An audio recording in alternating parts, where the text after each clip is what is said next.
In today's video, I'm going to teach you how to merge cards Trello tutorial.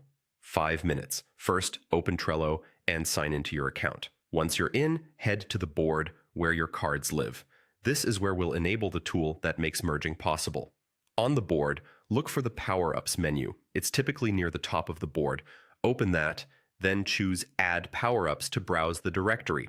In the search bar, type Send Board. You'll see a result called Email for Trello by SendBoard. Open it, then click Add to add it to your board.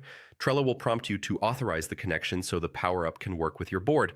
Go ahead and authorize.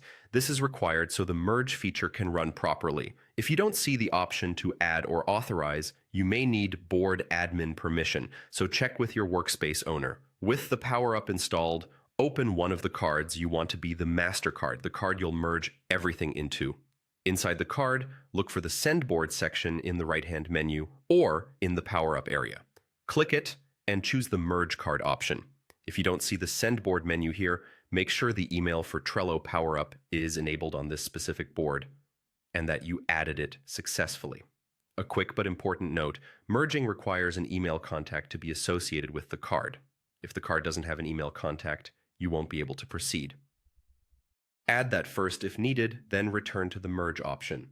When you start the merge, a guided wizard will walk you through selecting which cards to merge into your master card and which content to keep. You'll be able to confirm what comes across, such as descriptions, comments, and attachments, so you end up with one clean, comprehensive card. Take a moment to review your selections carefully to avoid bringing over unnecessary content. After you confirm, SendBoard will merge the content into your chosen master card. The other cards you merged from will be automatically archived to reduce clutter and keep your board tidy. This is by design, so you don't have duplicates floating around. One final reminder, this action cannot be undone. Double-check your selections before confirming to make sure you're merging the right cards and content. That's it. Your Trello cards are merged into a single organized source of truth using the Email for Trello Power-Up by SendBoard.